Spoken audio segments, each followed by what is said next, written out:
So a lot of things happened since the last time we saw each other, right? It's been, what, 3 weeks? 3 weeks, 4 weeks, something like that?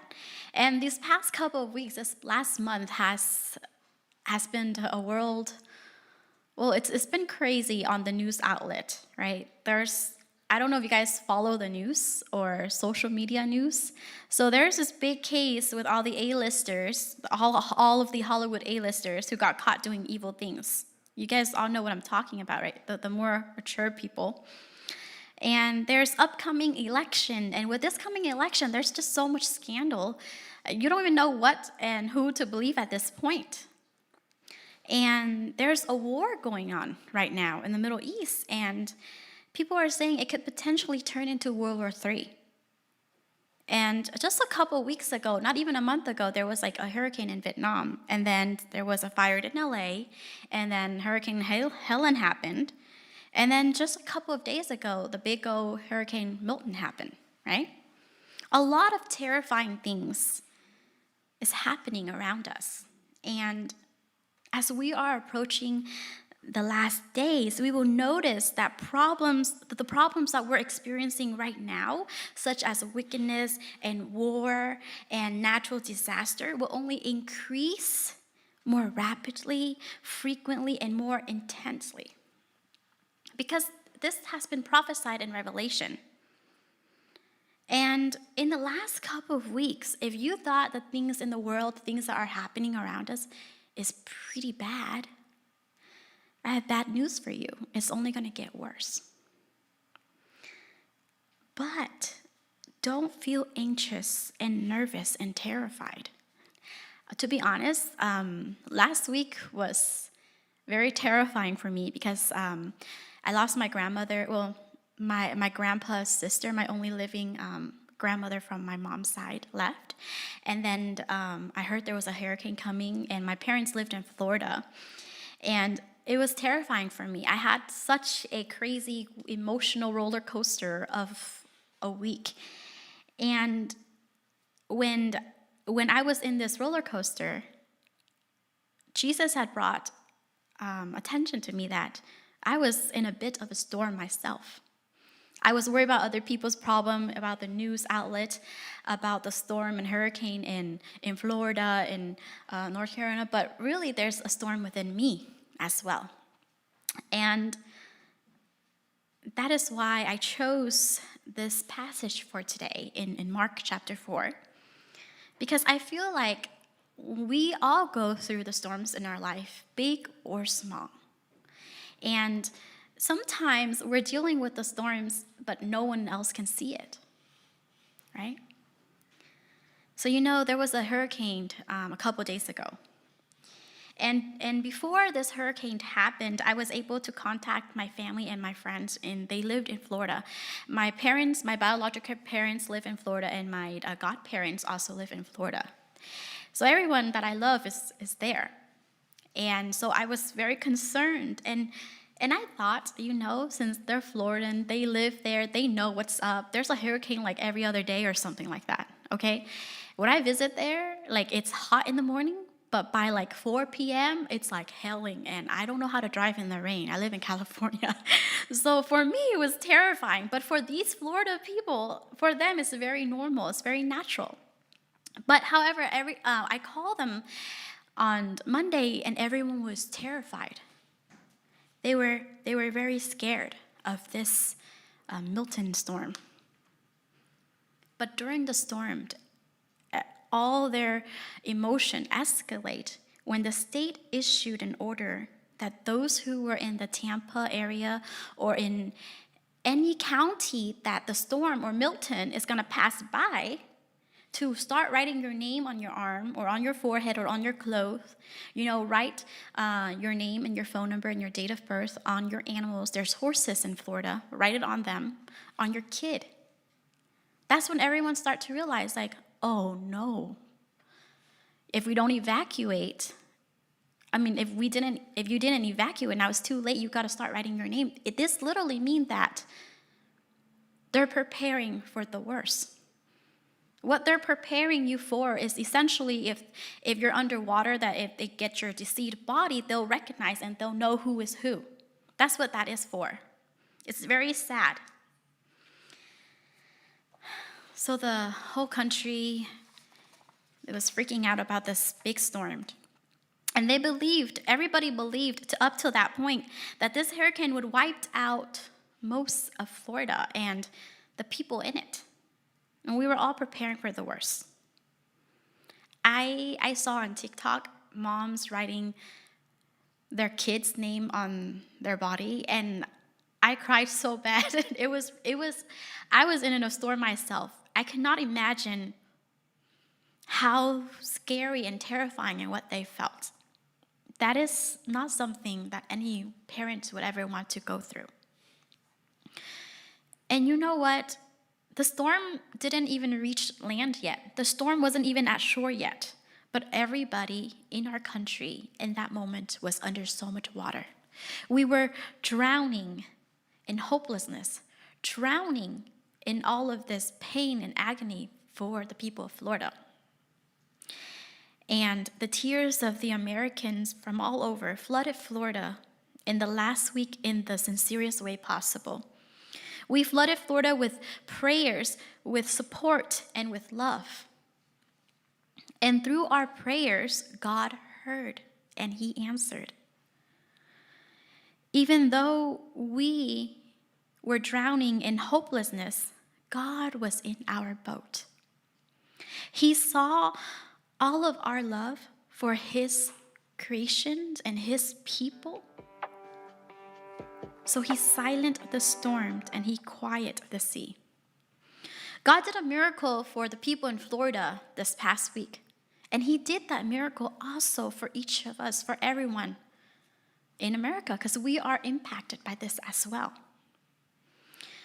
So take a minute and praise God. If you haven't realized there's this big event going on, praise God, because in the midst of our trouble, he had the authority to silence the storm and quiet the sea, and used your prayer. He heard your prayer, he answered your prayer, and he used that prayer to save a whole state of people. You know, we thought that was going to be it for Florida. I don't know if you guys know, but there's a Vietnamese CMA Alliance Church in Tampa, in St. Petersburg. Their whole church, the majority of them remained in Tampa, and they all gathered in their church. And everybody prayed, and they were so scared for them, because there are people that literally cannot get out of town. And I was like, oh no, if something happened, this is going to be it for them, right? Because they are in the heart of the storm. But God did a miracle. When Milton reached the shore, it decreased to only a stage 1, and the church was untouched. The people, nothing happened to them, even though they were in St. Petersburg, even though they were at Tampa. Nothing happened to the church. Nothing happened to any single one of the church member. I know that they were so brave. I would not be able to do that. Okay, I'm scared.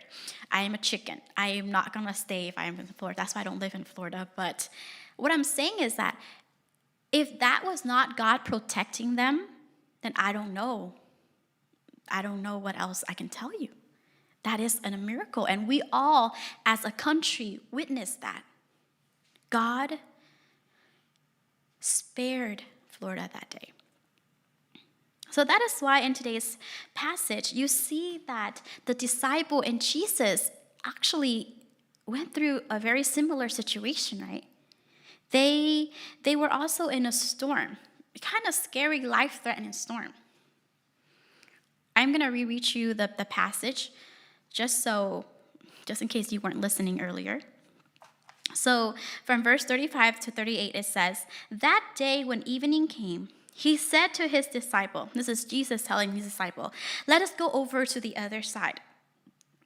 Leaving the crowds behind, they took him along just as he was, in the boat.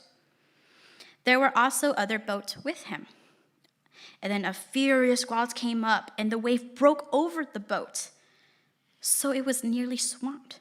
The boat was filled with water, and the people in the boat, the disciple and Jesus, they were about to go down. They were in the storm. Verse 38 says, Jesus was in a stern, sleeping on a cushion. Jesus was sleeping on what we will consider a pillow today, okay? The disciples were freaking out, and they were terrified for their life, and also the life of Jesus, because he's in the boat too. And in the meantime, while they were freaking out, one of them, or maybe multiple of them, many of them, decided to go and to wake Jesus up. The disciple woke him up and said, "Teacher, don't you care if we drowned? Don't you care if we drowned?" Valid question. Jesus got up, rebuked the wind, and said to the wave, "Quiet, be still." Then the wind died down, and it was completely calm. The disciple says, he said to the disciple, "Why are you so afraid? Do you still have no faith?" They were terrified and asked each other, "Who is this?" Even the wind and the waves obeyed him.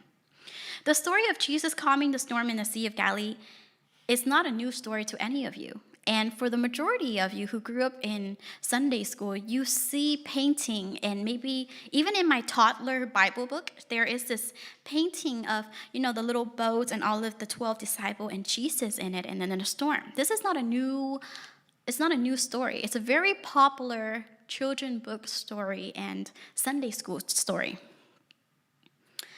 And there are 3 things that when I revisit this story, that I hope will help us understand how to overcome the storms in our lives.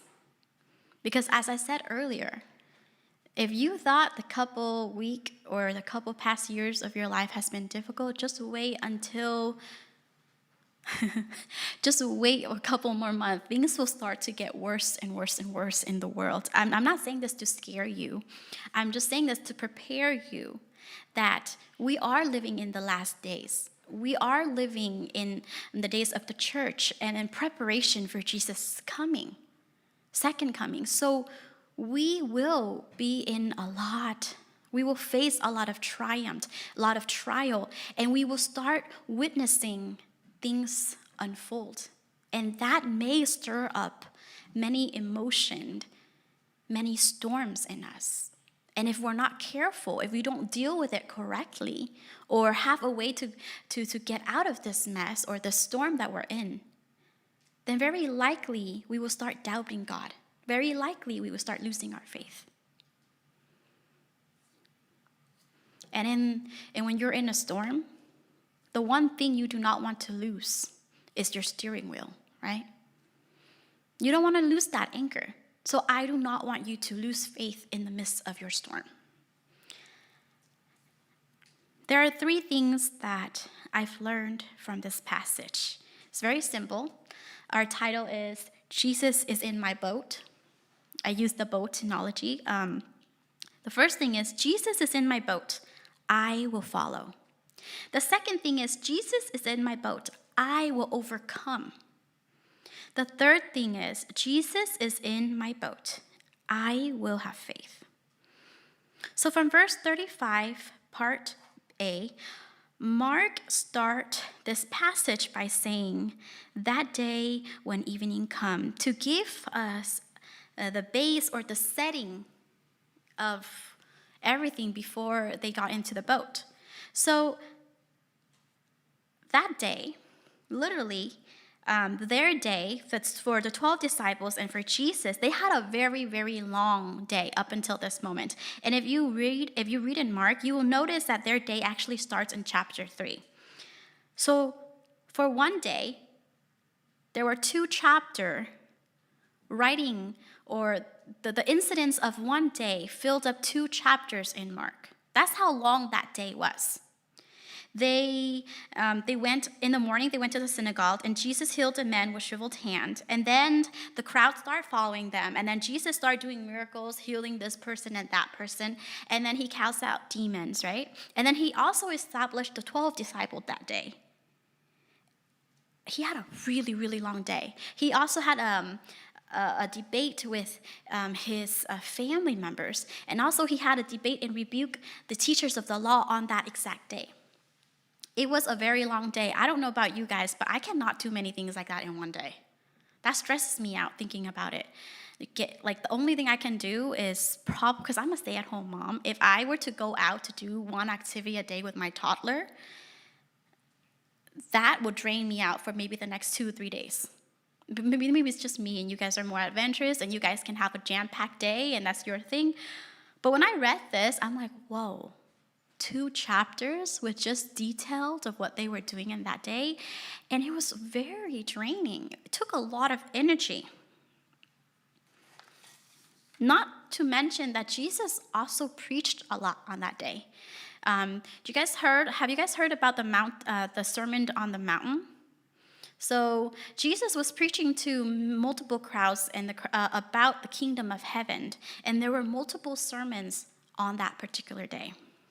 So by the end of the day, they thought it was going to be over, but oh no. They were so hungry, and when they were invited to someone's house, they didn't even get to eat because the crowd gathered, and it was so jam-packed, they didn't even get to eat their supper. That is the kind of day that we are looking at as they are entering into this storm. So we know up to this point that Jesus was extremely tired, but so were his disciples. And if you serve in the church, like most of you do, then you probably know how this feels like. After Sunday service or any special event, the pastor or the speaker is generally really drained out, right? But the people that organize the event, who came early to set up, right? And the people who put everything together, who took care of worship, of media, the people who cooked and prepared food, they're all very tired at the end of a long day of ministry, right? Have you guys ever felt this? This is very personal, but for me, I am extremely tired on Sundays, especially during Christmas time. My church, or any churches, I'm assuming you guys have lots of events during the holidays. You have rehearsal the day before, you have to prepare food, you have to come early for rehearsal, you have to clean up, you have to greet the guests, you have to do this and that.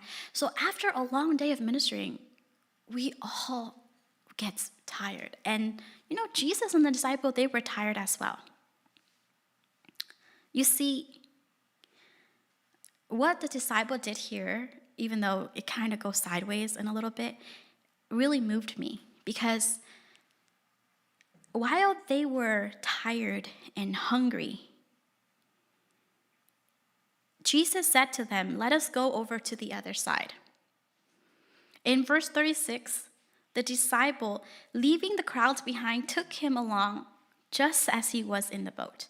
The disciple followed Jesus' request even though they themselves were extremely exhausted. They didn't complain. We didn't see or hear them whine, "Oh, I'm so tired, Jesus. Can we just rest a little bit? I'm starving. Can we just stay here and then we'll go in the morning? It's getting dark." They didn't say, "It's dark. I'm scared. The sea is full of unknown. Can we just rest a little bit and then start early in the morning? We can start really early tomorrow." They didn't do any of that. We would. I would negotiate if I could, but that's just me. But they didn't do that. Even though they were drained, they were tired, they were burnt out, Jesus told them, "We're going to go to the other side."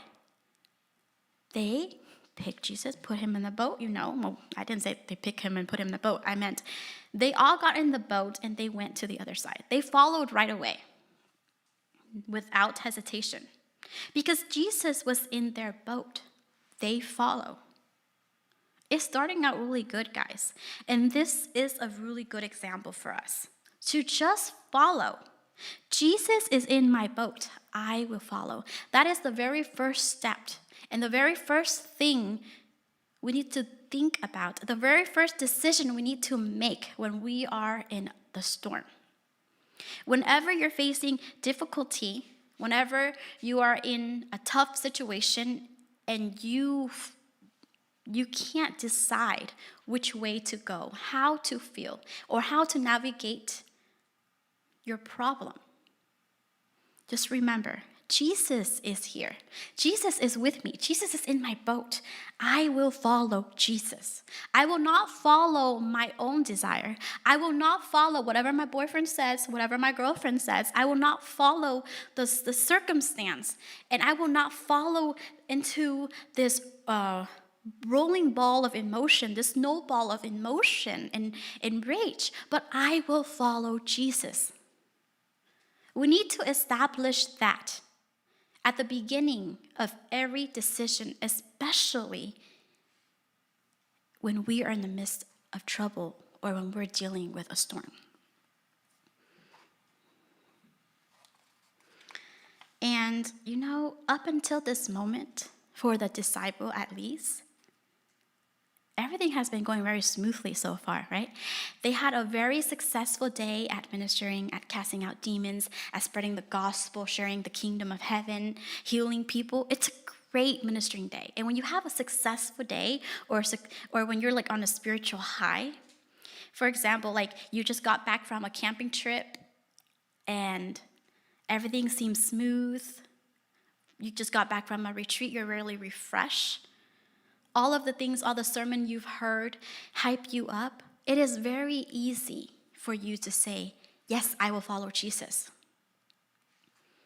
Because everything has been going smoothly so far, so of course it's easy to follow Jesus. I see myself in the disciple up until this moment.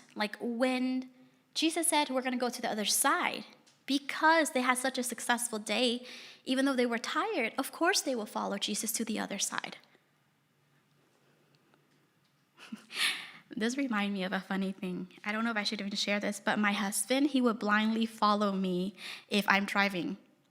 For example, anytime we need to go somewhere, because I have a really clean driving record, my husband doesn't need to think twice about if he should drive, because of course he's going to assume that I'm going to drive since I don't have any tickets or record and I drive pretty smoothly.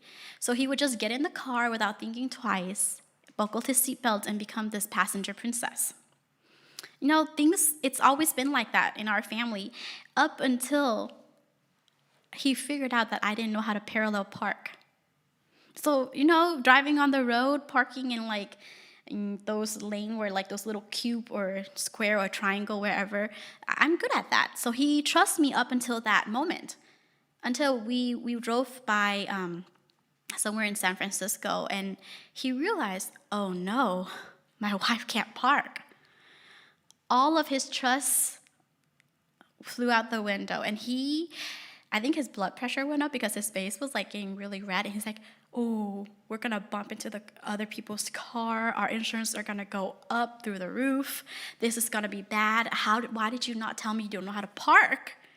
And we've been married for 5 years. He didn't know that I didn't know how to park because I never had to park parallel before. So it is very easy for us to follow someone when things have been going smoothly. Our experience with this person has been mostly great, successful, right? We start questioning when things get a little rough. But if it's smooth, most likely, whatever they say, okay, let's do it. My husband didn't realize that Jesus was in my boat, and I was going to overcome parallel parking someday. Not today, but someday. Someday I will. Verse 36 continued to say, there were also other boats with him. So there's other boats that followed Jesus and his disciple. And a furious squall came up, and the wave broke over the boat so that it was nearly swamped. There it is. I knew it. There is no such thing as a perfect, smooth day. Something has always got to go wrong. And of course, when you decide to follow without hesitation and question, there's a storm. Have you guys ever been teased by your parents when they say oh, why are you cleaning today? Is it raining? Does that sound familiar to any of you? Okay, so when I was growing up, I was a very messy child. And my room was never kept. And this is when I was little, okay? I didn't have a sense of hygiene yet, candy wrapper, teddy bear, lanyard, whatever. Messy little kid. And one day, I just start picking up my toys and putting them away. And my mom came in, she's like, "Ủa bữa nay trời mưa hả? Bữa tuyết hả? Sao mà nó xiên dữ vậy?" I didn't know what it meant. I thought that it was going to rain or snow or hail that day for sure. I'm like, "Oh, is it? Oh, we're not going out. It's going to rain, you guys." But no, the Vietnamese parent, they have this saying, like, when their kid is doing something good unexpectedly, they're like, "Oh, it's probably going to rain later." Because it's too good to be true. Because it's so good to be true, something bad is bound to happen that day. That's what it means. Maybe your parents, they never tease you, but they were definitely teased like that. So when Jesus told them to go and they went, everything was smooth. And of course, since it was smooth, of course there's going to be a storm. And what was Jesus doing in the middle of the storm? Jesus was in the stern sleeping on a cushion. Mark was like, Jesus was not just sleeping, okay? He was sleeping on a pillow. Jesus was comfortable, very comfy, very cozy, very carefree about the world, about these people in the storm and how everyone is probably going to die. He's just sleeping on a cushion. And the really funny thing about Mark is actually, Mark is telling this story to us. He's writing this story, but he is interpreting it for Peter. And even though this story was recorded in Matthew and in Luke as well, Peter, his personality is he's very expressive. So of course, when Mark is writing this, Peter is like, what, Jesus was sleeping on a pillow in the stern, and we were scared, but he was sleeping on a pillow. When you read the story in Matthew and in Luke, you're not going to see the cushion in the stern. Like, there is no description of where and what Jesus was using to sleep. They're just like, "Oh, Jesus slept, and then, this happened." Very straightforward. But Peter, very expressive, like, "No, I remember clearly because I was traumatized for life, okay? He was on a pillow in the stern. We're all freaking out, but there he was very peacefully." Do you guys register yourself with Peter? I feel like a lot of us are just as dramatic, if not more, than Peter. Something happened, I'm going to cut your ear. That kind of situation. Yeah. So who is the person that you go for help? You go to for help? Do you guys have a best friend or an SOS person that when you're in a tough situation or something really crazy happened at work or at school, you have to tell this person? If you don't tell this person, it didn't happen? Do you have that person? For me, it's my little sister, it's Anna. If I don't tell her, then it never happened. That's what I feel like sometimes. So imagine you're on this high stress, okay?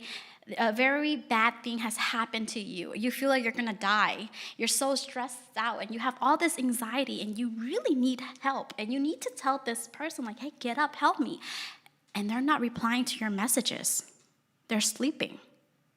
How would you feel if your best friend in the whole entire world is sleeping on your text messages when you're freaking out? Not gonna be friend after that, right? You're like, don't you even care? Don't you even care that I experienced this terrible, terrifying thing, that this really bad thing happened to me? That's what the disciple, that's how they were reacting to Jesus. "Lord, don't you care? Don't you care that we're going to drown?" Jesus was this person who did many, many miracles before that. He healed the sick, and then he raised the dead, and then he cast out demons. And here he is sleeping when I am I am about to drown. I'm in trouble. Don't you care? This question is actually not a question on the disciple side. It's actually a conclusion, an emotional conclusion that Jesus did not care about them, and they were angry. "Teacher, don't you care if we drown? Wake up." If you stop here for a second, Do you see yourself in the disciple? Do you see yourself questioning God's love for you, questioning if Jesus really loves you when you are going through something bad? Or are you very good all the time? Like, oh, it's okay, this bad thing happened to me, but Jesus loved me. Do you doubt God's love for you when you go through a little rough situation?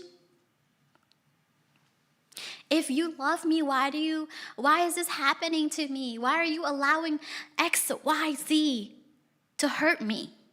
Why did you allow this? Why did you allow so much evil? That is like the number one question people ask all the time. If God is love, why did he allow this? Why did he allow that? When we go through the storm, we often doubt Jesus' love for us. If not 100% of the time, I want to say like 70, 80% of the time. Very easy to jump into a conclusion when you're emotional. But do you think for a second that Jesus, he didn't know what was going on while he was sleeping? We need to remember that even though Jesus is a man, he was also 100% God. Even though he was sleeping, he knew what's going on. Even though he was tired, he wasn't neglecting them, right? And here, I want to stop here for a second. There's something I want to point out in this particular verse. Is that I know a lot of you guys here serve. When we're in a smaller church, all of us have to pitch in one way or the other, right? And when we served, a lot of the time we get burnt out or we get tired. Like you see how Jesus was sleeping here? He was tired, so he rested. It's absolutely normal, and I think we as a community need to normalize resting when we're tired so we don't burn out and mess up our ministry. Because our ministry is not our ministry, it is God's ministry. He's using us as his hand and his feet. But we need to know that when we're tired, to rest, we need to take a beat. Don't push yourself. If Jesus can sleep through that storm, you can for sure sleep through some stuff, okay? And recharge yourself. Okay, let's jump back into the story. When Jesus was sleeping, even though he was sleeping, it doesn't mean that he doesn't care. Of course, Jesus cared. He was not going to let them end there. Do you remember in the beginning when Jesus said to the disciple, let us go over to the other side? He didn't ask them if they would make it to the other side. He didn't say, let's go to the sea. He said, let's go to the other side of the sea. He told them exactly where they were going. He gave them an instruction, and he got into the boat with them. He had planned for them on the other side of that sea. But during the storm, during this terrifying storm, the disciple completely forgot what Jesus had told them earlier, and they were driven by fear instead. Oh boy, that sounds familiar. Because when I face storms, when I face trouble, I don't know about you, but sometimes I let my fear get the worst of me. I am driven by anxiety to the pro max, okay? I'm scared for a hot minute.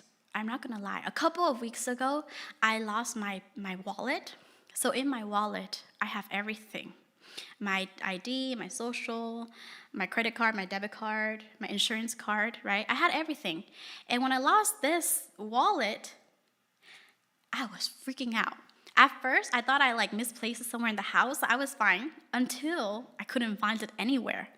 And my husband's like, wait, are you not going to drive? Or you're not going to go out? I'm like, I lost my wallet, and I'm trying to find it, and it's been 3 weeks since I've been looking for it. It totally hit me that I've lost it. And until my husband decided to check everywhere, and it wasn't anywhere, he's like, you've lost it somewhere outside of this house. I went into the car, because I have a toddler and I have a husband. He's very calm. He doesn't get this side of me very often. I locked the car door and I screamed the top of my lungs because I was stressed. I'm like, oh no. I'm going to have to go to the DMV and sit there for 4 hours, to the Social Security office and sit there for a couple hours, to cancel my credit card, my debit card. I was freaking out in the car, and I'm like, why did this happen to me? So when I face trouble, I'm not like my husband. I'm not as calm. I freak out, and I let my fear drive me, okay? First of all, I let my fear drive me like, oh, I didn't lose I was in denial for a good 3 weeks. I didn't lose it. It's somewhere in the house. I'm going to find it, and when it turned up, it's going to be fine. I don't have to wait at the DMV. 3 weeks later, I totally lost it. Can't find it. I have to do everything. And so I was freaking out in the car because, whoa, that's going to be a lot of time that I don't have on my hand to wait at the DMV. I don't know, do you guys get like that? Do you guys freak out often? Do you guys scream at the top of your lung when you're extremely stressed or into a pillow or anything like that? Yes? Some of you are like, nah, I'm chill.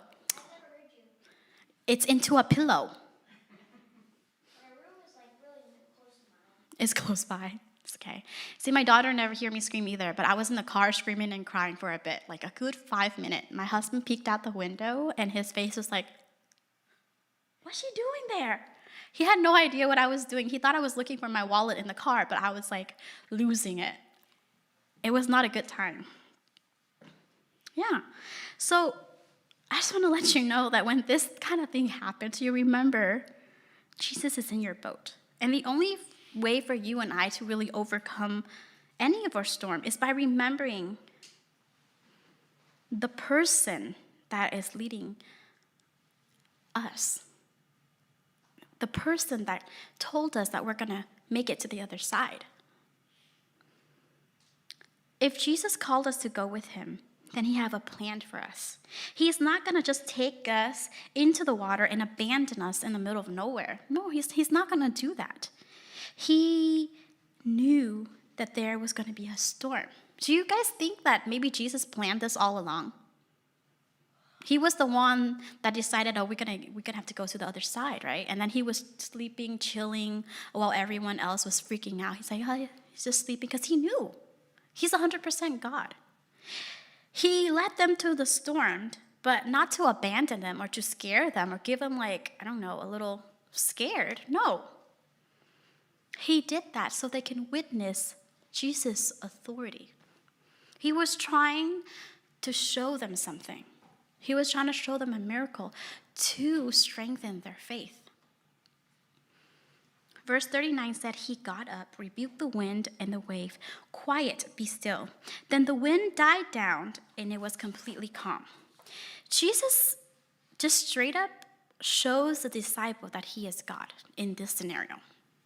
That he have power and authority that only God Almighty have. You see, the disciple, they're well-versed in all stories of the Old Testament and all the Psalms. They sing it all the time. It's just in their culture. So they know that only God has the authority over the scary unknown known as the sea. For you and me, the sea is the beach is a very relaxing place. It has a very nice image. We go on vacation to the beach.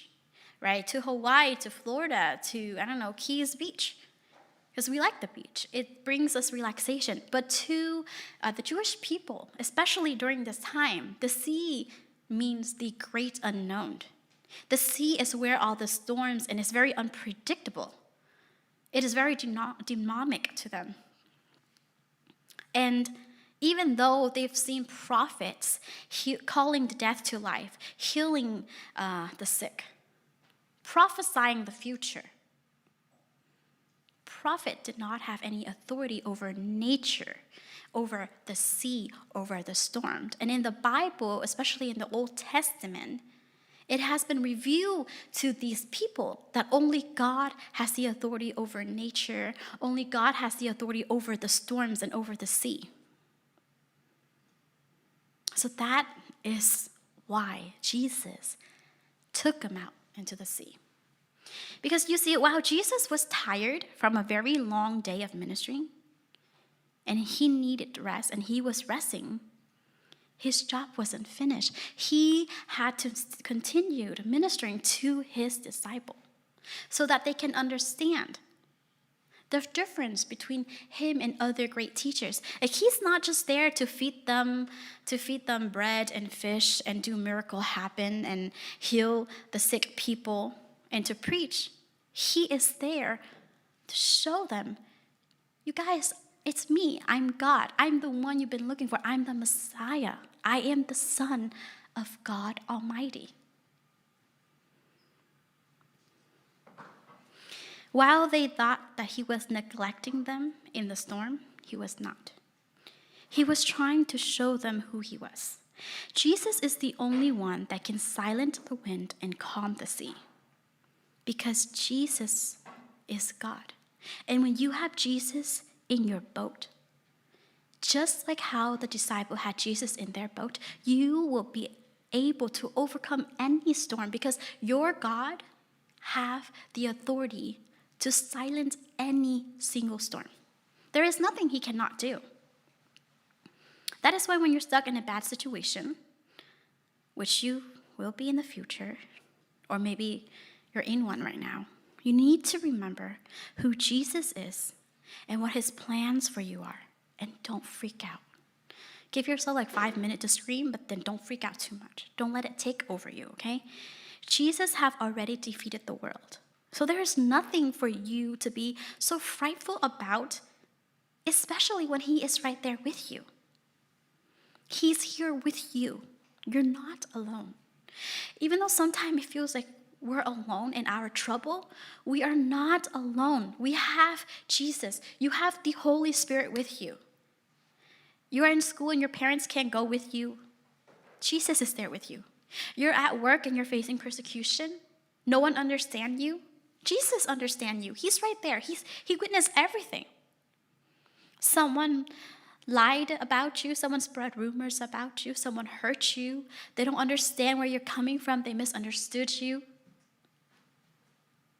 Jesus was there all along. He understands you. He knows your situation. So don't worry. Don't be scared. He's going to help you overcome your problem, whatever it may be. Because if he can calm the sea, he can take you out he can take away any problems you have. He can help you overcome and silence your problems. But you have to have faith in him. You see, Jesus didn't just calm the storm for his disciple in this particular passage, did he? Remember how I told you, oh no, not I told you, but remember in the passage it said that there were other boats that was following Jesus and his disciple? So the other boat, the other people that were following Jesus and his disciple, they also faced this storm. The storm in the sea didn't just happen to Jesus' boat only, and it was just them, these 13 people, Jesus and his 12 disciples. It happened to everybody. And when Jesus silenced the storm for his disciple, other people around them, the other boat that was there at that time, also reaped the benefits of Jesus' miracle. What I'm trying to say here, if you draw the conclusion, is this. Whatever trouble you are in, when Jesus heal you or get you out of that trouble or helped you overcome that trouble, you're not going to be the only one that's benefiting from that. You're not going to be the only one that's affected by that. You see, a lot of the time, like I said earlier, when we're in trouble, we feel very alone. But we all here have family. Our trouble also affects other people. And when Jesus helps us overcome those issues, those problems, those storms, that positive effect will also be a blessing and affect others. What you do, what you say, what your decision affect not only you, but other people around you. In the same way, the blessing that Jesus blessed you with, the things that Jesus helped you overcome, will also be used as a blessing and will also affect positively to those around you. My little sister, she's an home example. I feel bad for doing this, but I only have one sister, and I always use her as an example because she's my best friend, and that's all I really know, right? Whenever she made a bad decision while we were growing up, she always said, "It's my life, it's my choice, I'm not doing anything to hurt anyone." And then one day my mom told her, "No, your choice affects me. Your choice affects our family. Whatever you choose, it affects me. When you are happy, I am happy. When you are sad, I am hurt." So when my sister overcome this issue she was going through, she was relieved, she was happy, she was at peace. You know what? Our whole family was happier, was more at peace, because the things that happen to you, it doesn't just happen to you. Not only that you're not alone in this situation, there's other people in it with you too. Just sometimes we void them out because we're so in tune with our problem and our feelings, our emotions. We don't see the hurts and the people that actually love us. So that is why when you overcome something, when Jesus helped you with something, take you out of a situation, he didn't just take you out. He didn't just help you overcome it. He helped your whole family out of that situation. Even though you're the one that witnessed this miracle firsthand, other people also witness it through you. So thirdly, because Jesus is in your boat, you need to have faith in him. To not let anxiety blind you so that you cannot see Jesus' miracle, but in fact, choose to be in all of his works through your life, big or small, so that it will strengthen your faith. Verse 40, it says, he said to his disciple, "Why are you so afraid? Do you still have no faith?" They were terrified and asked each other, "Who is this? Even the wind and the waves obeyed him." Jesus' question is kind of ironic here because the fact that he told the sea and the wind to be quiet and then everything was quiet and calm, I don't know about you, but that seems more terrifying than the actual storm. This guy, this Jesus, he is more powerful than the storm. He has more authority than that storm. If that storm can take you out, put two and two together, who is more powerful? So the reason that the disciples were terrified, because they know that only God, the creator of heaven and earth, can silence storm. Like I said, up until this moment, they already witnessed many miracles of Jesus' teaching. They know that Jesus is a teacher, he is a healer, and he has authority over death and demon. However, the miracle of Jesus calming the sea shows that Jesus is indeed God. In Psalm 107, verse 29, it says, this is God, okay? He stilled the sea to a whisper, the waves of the sea were hushed. The disciples are well versed with God's authority over the sea based on the stories of the Old Testament. So when Jesus calmed the sea, they were terrified. They were terrified. But not terrified like, "Oh, I'm so scared." They were terrified as like, "Wow, what did I just witness?" That is the work of God. The reason that Jesus led the disciples to the sea was so they can recognize him for who he really is. The reason that God placed trials into our life is not to scare us. It's so we can recognize Jesus for who he really is in our life, to us. So through that, our faith may be made stronger in the experience that we have with Christ. Jesus is in your boat. Choose to have faith in him.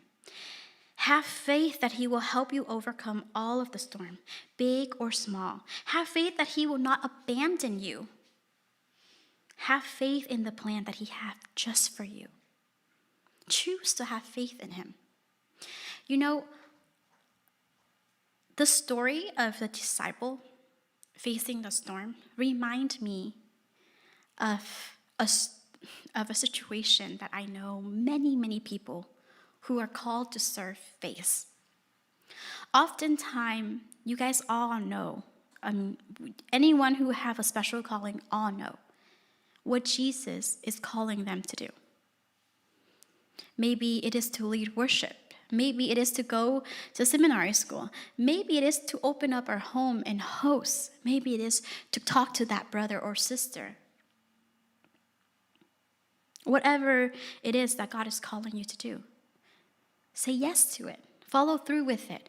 And when you face a little bit of a storm, when Satan start planting little seeds into your head, like, oh, this is so scary, don't do that.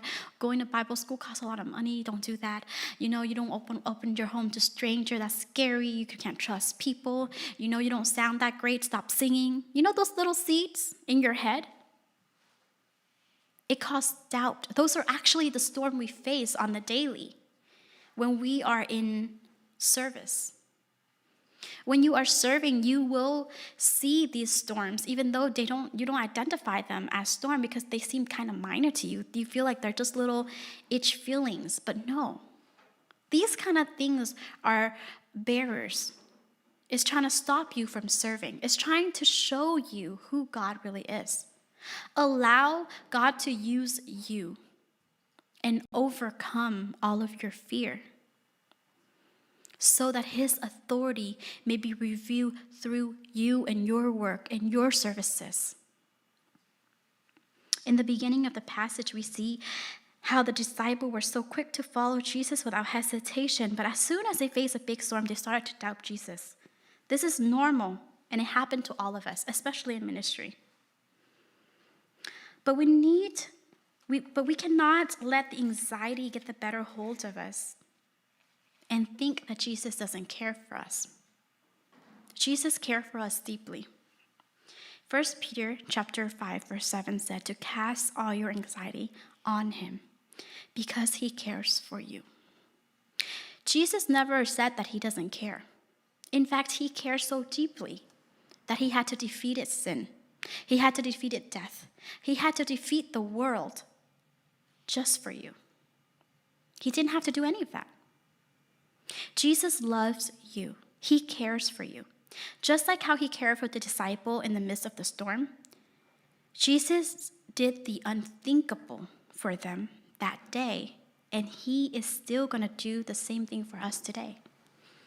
He's going to still do miracles around us, for us, and through us. Like the hurricane this week. You think that the hurricane just died down? If the government know that the hurricane is going to die down, they wouldn't evacuate everybody. They wouldn't have donated so much money. They wouldn't have to bring thousands of workers over to do rescue, right? They didn't know, but God knew. He made a miracle happen because we prayed. Because the people who feared God prayed. So when you're facing a storm, remember, you're not in the boat alone. There's people praying for you, and Jesus is in your boat. So follow, overcome, and have faith in him.